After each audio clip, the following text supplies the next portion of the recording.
Hello students, previous video में हम लोगों ने देखा था कि ईएमएफ क्या होता है सेल का और उस सेल का इंटरनल रेजिस्टेंस क्या होता है और उनमें आपस में रिलेशन क्या होती है। अभी हम इस वीडियो में जानेंगे कि अगर हमारे पास सेल्स को ग्रुप करके एक बैटरी बनाई जाए तो उस बैटरी का नेट ईएमएफ कितना होगा। We will see that. So in this video basically we are going to discuss grouping of cells. हम सेल्स की ग्रुपिंग करेंगे। सबसे पहले let us discuss series grouping of cells. Series grouping of cells में हम लोग जो बात करेंगे, let's say first case 1, identical cells. Identical cells means एक जैसे सेल्स, बिल्कुल एक जैसे सेल्स। तो अगर हमारे पास एक सेल है जिसका ईएमएफ E1 है और उसका इंटरनल रेजिस्टेंस R1 है, एक और सेल है, you know that what is the meaning of series grouping. अगर हमारे पास ये एक टर्मिनल है, दूसरे का पहला जोड़ दिया, फिर दूसरे सेल का जो दूसरा टर्मिनल है वो तीसरे सेल के पहले के साथ जोड़ दिया, और यहाँ पे हम E1 की जगह सबको E से डिनोट कर रहे हैं क्योंकि सारे आइडेंटिकल सेल्स है, सबका ईएमएफ सेम है। R1 R2 भी नहीं लिखने की जरूरत, we are just writing R and this last cell.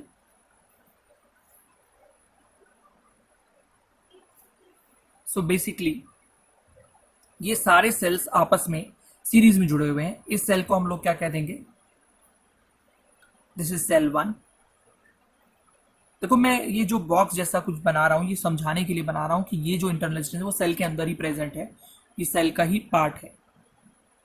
Cell 3, cell N, we are basically talking about N cells and they are connected in series.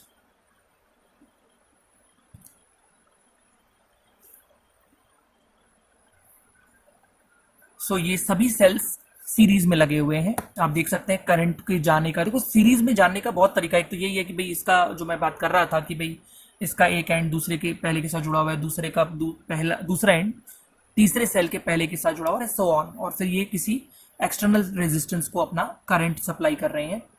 अब हम इसके अंदर बात कर रहे हैं कि दूसरा तरीका ये भी हो सकता है कि अगर हम समझे कि करंट के जाने का रास्ता एक ही है, करंट डिवाइड नहीं हो रहा, और जब करंट डिवाइड नहीं हो रहा तो ये सीरीज ग्रुपिंग का केस होता है। तो हमने एक जैसे सेल, सबका ईएमएफ E है, सबका इंटरनल रेजिस्टेंस R है, और इन सबको किस में जोड़ दिया, बेसिकली हमने सीरीज में जोड़ा हुआ है। तो हम लोग क्या करना चाहते हैं, ये पता लगाना चाहते हैं कि इस सर्किट में से कितना करंट फ्लो करेगा। अब देखिए, आपके पास बेसिकली जो करंट होता है वो क्या होगा, या पहले हम सबसे पहले ये जान लेते हैं कि नेट ईएमएफ कितना होगा। तो EMF is the potential difference, maximum potential difference, और सीरीज में पोटेंशियल डिफरेंस सिंपली ऐड हो जाता है। तो हम लोग क्या कहेंगे, because it is potential difference we can simply add them, so it will become n times E because you are adding them n times, n cells की EMF simply n times n E हो गई। और ऐसे ही net resistance, internal resistance of the cell, इसको हम एक काम करते हैं E नेट कह देते हैं, वो n टाइम्स E आ रही है, और नेट इंटरनल रेजिस्टेंस को बोल देते हैं हम लोग R नेट। वो क्या होगा, सीरीज में ही बहुत सारे रेजिस्टेंस लगे हुए हैं, इंटरनल रेजिस्टेंस, तो हम उसको कहेंगे small r plus small r up to small r, तो कितना आ जाएगा, n times r, n times है तो इसलिए n टाइम्स r आ जाएगा। अब हम लोग क्या कहेंगे कि हमारे पास करंट कितना होगा। करंट होता है नेट ईएमएफ, क्योंकि हमें नेट करंट चाहिए, तो नेट ईएमएफ कितना है, तो अभी हमने निकाला है E नेट, और नेट इंटरनल रेजिस्टेंस और एक्सटर्नल रेजिस्टेंस कैपिटल R। हमारा नेट रेजिस्टेंस पूरे सर्किट का कितना है, इन सभी सेल्स का मिलकर n टाइम्स R या R नेट, और वो तो internal resistance of the cell हो गया, और हम लोग क्या कहेंगे प्लस R। अब ये मानिए कि ये सभी सेल्स को मिलाकर एक सेल बन गया जिसका ईएमएफ E नेट है, जो हमने n टाइम्स E निकाला है, और इन सभी सेल्स का जो नेट ईएमएफ के साथ साथ नेट इंटरनल रेजिस्टेंस कितना है, R नेट। तो ये एक्चुअली में आप ऐसे सोच सकते हैं कि इन सभी सेल्स का जो कंबाइंड सेल है वो ये है, ठीक है, और ये सारे सेल्स का इक्विवेलेंट सेल ये है, और ये एक्सटर्नल रेजिस्टेंस है कैपिटल R, ये जो इसको करंट प्रोवाइड कर रहा है I। So if you put this value n times E here and here n times small r and capital R, so this will give you the current that will flow through this circuit. So this was the case of series grouping of cells. ये हमारे पास क्या था, series grouping of sales था. और कैसे sales थे, identical sales थे.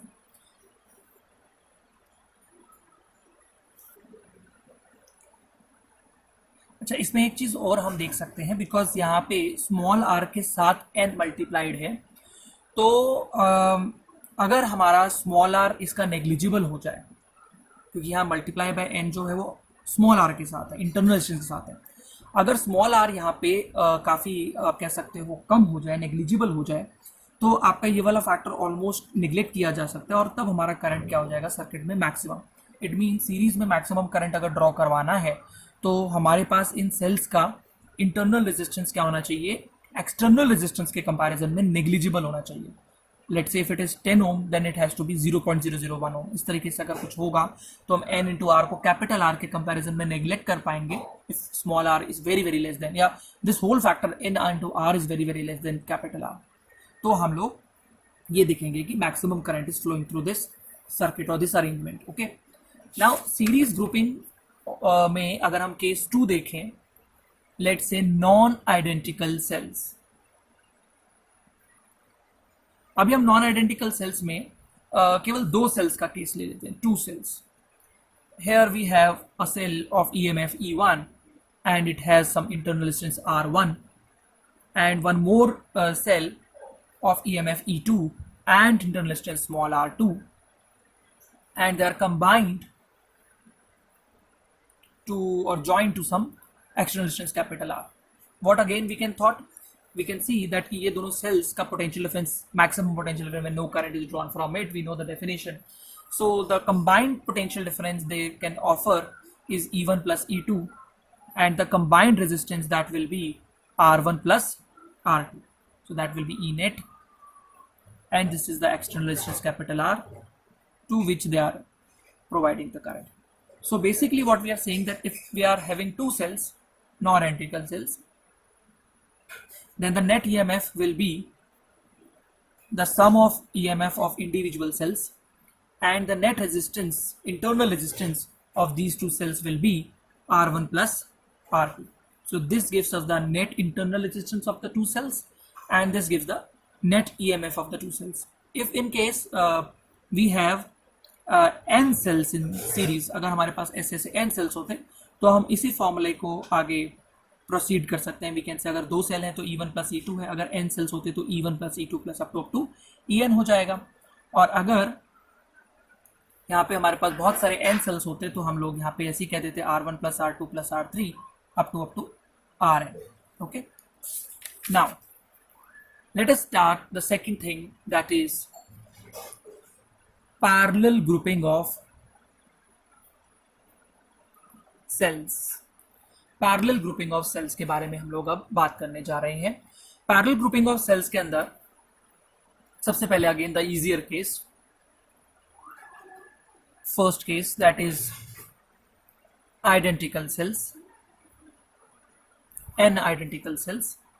ये हमारे पास सेल है जिसका EMF E है और इंटरनल रेजिस्टेंस R है. This is cell 1. There is again one more cell of EMF E, internal resistance R, बिल्कुल इसके जैसा एक सेल है. This is cell 1, this is cell 2, and let's say there are n cells in similar manner, and this is the nth cell, this is the nth cell, and these all cells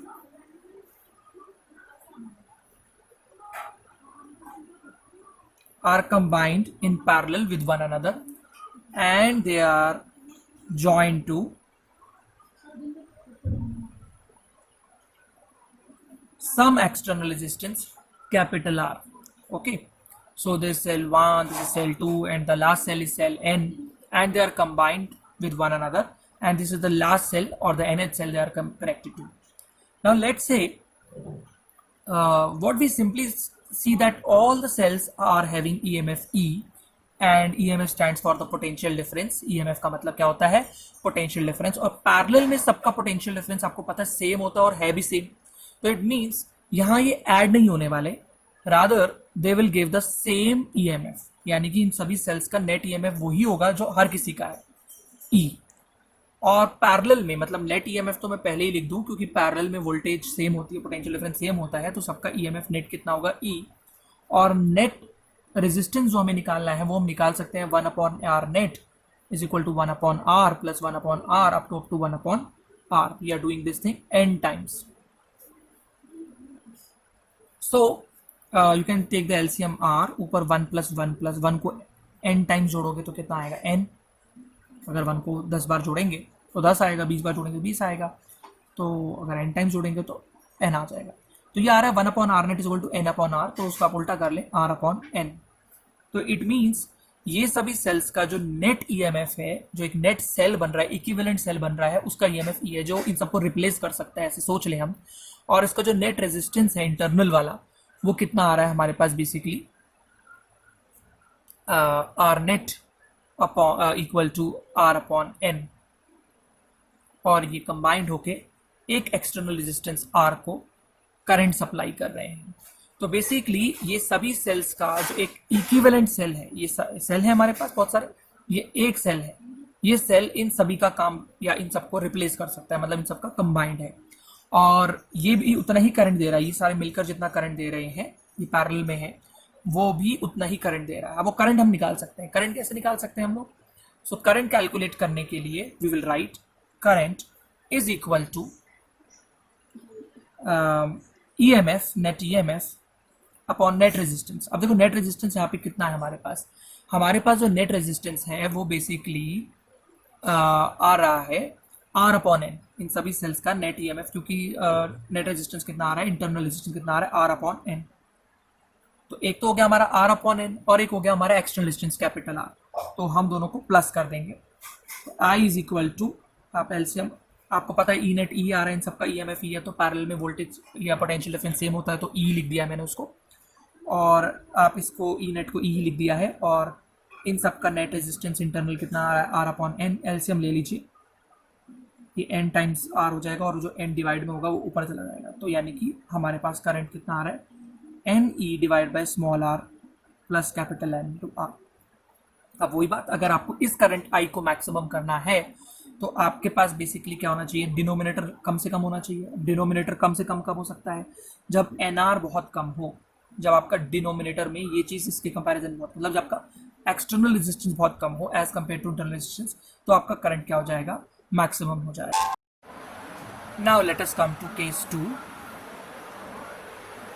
that is non-identical cells. We'll come to two cells. We will first come to two cells in parallel. Parallel में दो cells का grouping को study करेंगे. Let's say we have this first cell of EMF E1 and internal resistance R1, and one more cell of EMF E2 and internal resistance R2. They are basically connected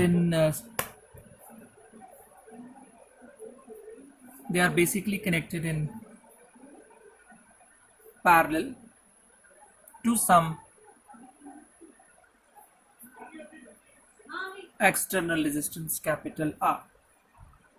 So what we are basically saying is that कि इन दोनों sales को मिलाकर एक cell मान लेते हैं, equivalent cell जिसको हम कहते हैं, उसका ईएमएफ ई है और उसका इंटरनल रेजिस्टेंस कितना है? स्मॉल r है, और वो जो सेल है वो भी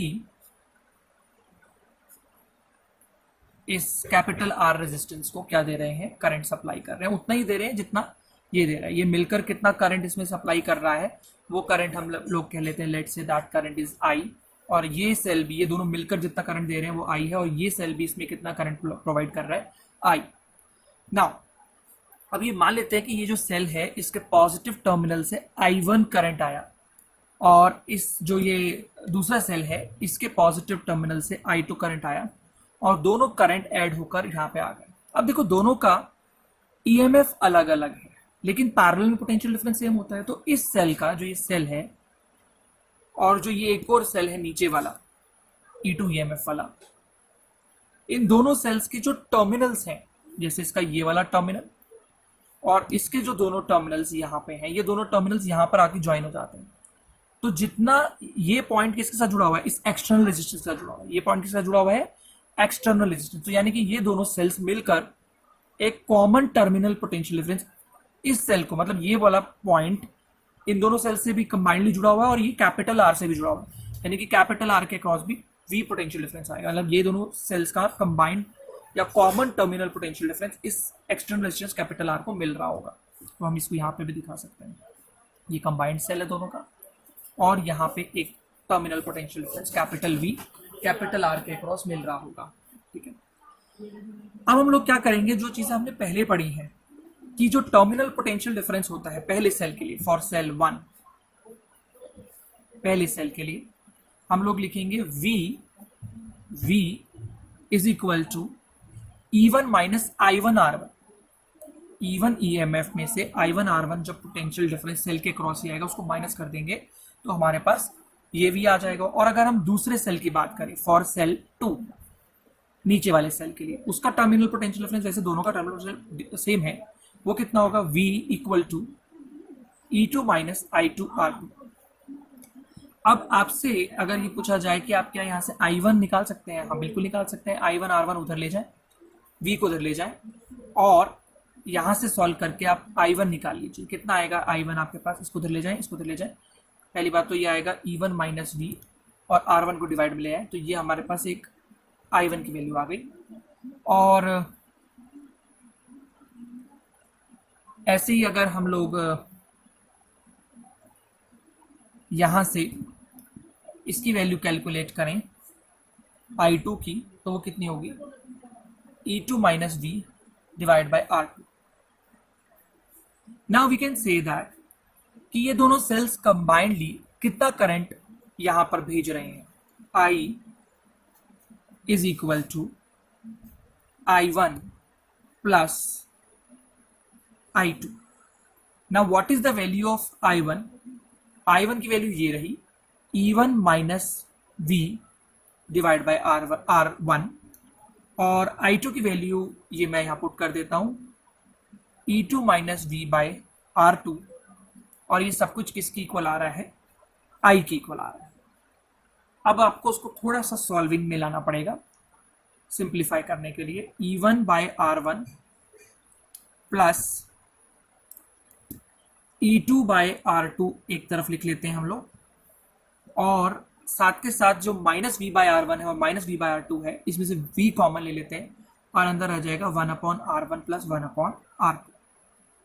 अब आप इसको थोड़ा सा और सिंप्लीफाई करेंगे तो आपके पास क्या आएगा, आप एक काम कीजिएगा कि इस जो V into 1/R1 plus R2 है इसको उधर ले जाएं और I को उधर लेके आए तो कितना आएगा, V और साथ के साथ इसका एलसीएम भी ले लें, R1 plus R2 by R1 R2 और I को उधर लेके जाएंगे। अभी आप देखेंगे E1 बाई R1, इसका आप एलसीएम भी ले सकते हैं पहले, E2 R2 E1 R2 plus E2 R1 divide by R1 into R2।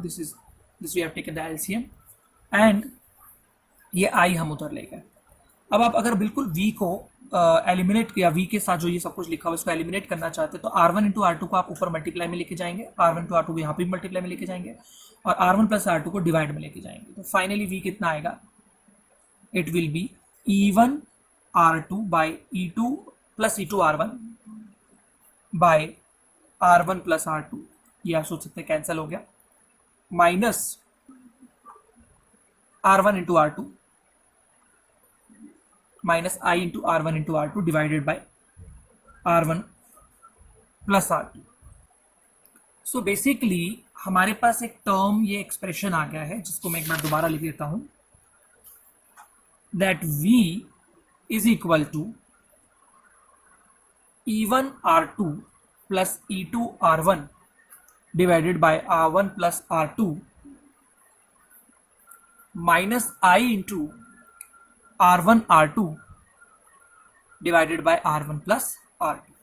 ये टर्म मैंने जो यहाँ पे आया था ये मैंने यहाँ पे दोबारा से लिख दिया। अब एक बात जो हमें देखनी चाहिए यहाँ पे कि जब हमने इस सेल के लिए, ऊपर वाले सेल के लिए ये इक्वेशन लिखी थी v is equal to E1 minus I1 into R1, कि भाई जो इसके क्रॉस टर्मिनल पोटेंशियल डिफरेंस आ रहा है ना V, वो इसके EMF में से जो I1 into R1 current into resistance, जो इसी सेल के इंटरनल रेजिस्टेंस के क्रॉस पोटेंशियल डिफरेंस आ रहा है, उसको माइनस करके जो बचेगा वो टर्मिनल पोटेंशियल डिफरेंस देगा।